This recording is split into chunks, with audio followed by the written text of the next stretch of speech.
자, 이번 시간에는 화합물 및 이온을 구성하는 원자들의 산화수를 정하는 규칙에 대해서 알아보는 시간을 가져보도록 하겠습니다. 먼저 이 산화수 규칙에는 우선순위가 있는데요. 우선순위를 신경을 쓰면서 우리가 규칙을 적용을 해줘야 합니다. 자, 우선순위 1번으로는 여러 가지가 있습니다. 이것들은 다 상충되지 않는 경우이기 때문에 우리가 대전제로 깔고 들어간다 해도 무방합니다.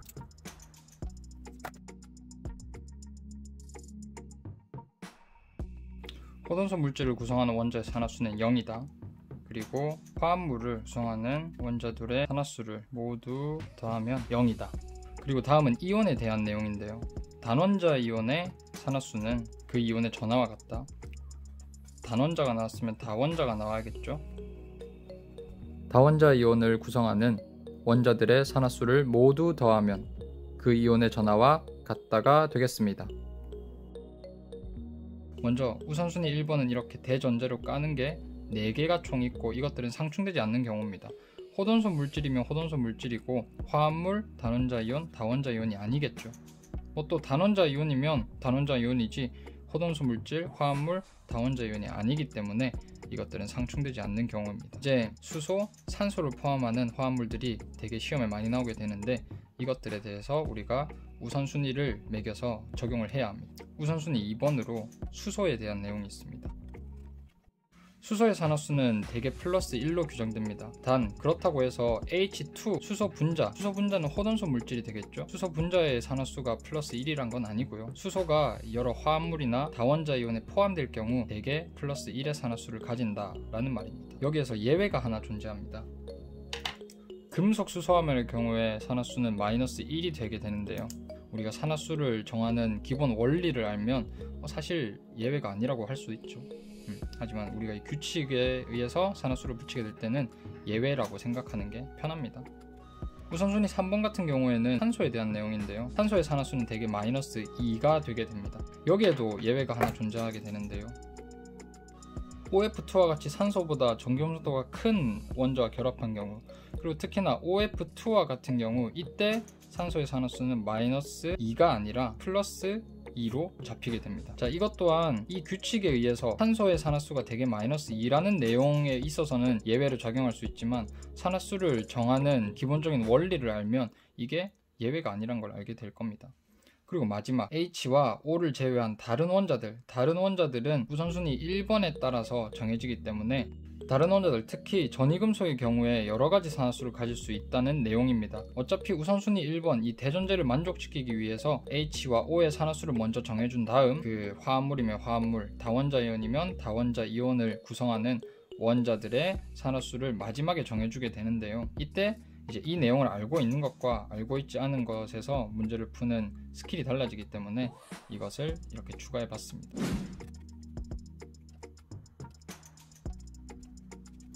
자, 지금 여기 보이는 것들은 산소를 포함한 화합물들인데요. 이거는 H2O 물이고 H2O2 과산화수소죠. OF2, O2가 되겠습니다. 자, 여기에서 산화수를 정하는 기본적인 원리를 우리가 학습해보면서 이 규칙이 어떻게 나오게 됐는지를 한번 알아보도록 하죠. 원자의 산화수는 어떻게 구하냐? 해당 원자가 원래 가지고 있던 원자과 전자 빼기 현재 가지고 있는 전자 수를 해주면 됩니다. 이 현재 가지고 있는 전자라는 거는 A 원자와 B 원자가 결합을 하고 있을 때 A 원자가 B 원자보다 전기 음성도가 높다면 이 둘 사이에 있는 공유 전자쌍을 모두 A 원자가 소유한다라고 가정했을 때 현재 가지고 있는 전자를 의미합니다. 자, 여기 물이 있습니다. H2O죠. O의 전기음성도는 3.5죠. H의 전기음성도는 2.1이 됩니다. 3.5가 2.1보다 높기 때문에 여기 H와 O 사이에 있는 이 두 개의 전자, 이 전자쌍은 모두 O가 소유한다고 가정합니다. 그래서 O는 현재 원래 가지고 있던 비공유 전자쌍 뿐만 아니라 H 사이에 있는 이 두 개의 전자도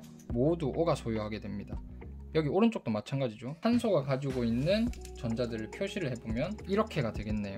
그리고 H는 산소에게 전자를 뺏겼기 때문에 지금 전자가 없는 상태라고 가정을 할 수 있습니다. 자, 그래서 여기서 O의 산화수를 계산하면 원래 가지고 있던 원자과 전자, O의 원자과 전자는 6개죠.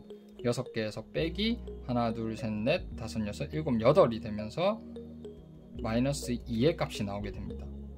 그리고 H의 산화수는 원래 가지고 있던 원자과 전자 하나에서 지금 전자가 산소에게 넘어갔죠. 다 뺏기게 됐죠. 그래서 플러스 1의 값을 가지게 됩니다. 자, 어떤가요? 여기 우선순위 2번, 3번 규칙에 그대로 적용되는 걸 볼 수 있습니다. 그런데 이 과산화물의 경우에는 어떻게 될까요? H와 O 사이에 있는 전자는 당연히 O가 정기음순도가 더 높기 때문에 두 개를 다 가져오게 됩니다.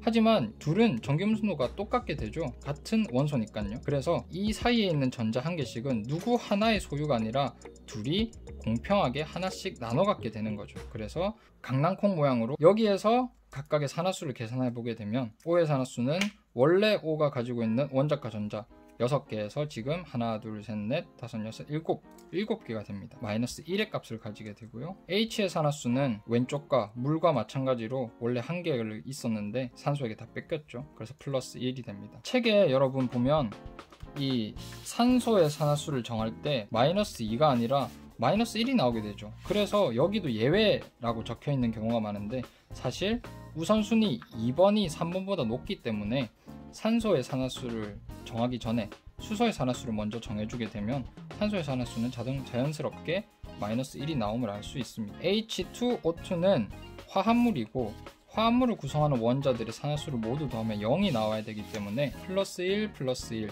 플러스 2가 되겠죠. 그러면 이 두 개의 산화수를 더하면 0이 나와야 되는데 어떻게 될까요? 각각 마이너스 1이어야 0이 나오게 되겠죠. 우선순위를 고려하면 사실 과산화물 같은 경우는 예외가 아니게 된다를 알게 됩니다. 자, 그리고 OF2를 해볼까요? OF2는 규칙에서 이렇게 예외라고 적혀있죠. 이거 같은 경우에는 왜 예외가 되냐, 지금 F 같은 경우는 전기음성도가 폴링 척도로 4.0을 가지게 됩니다.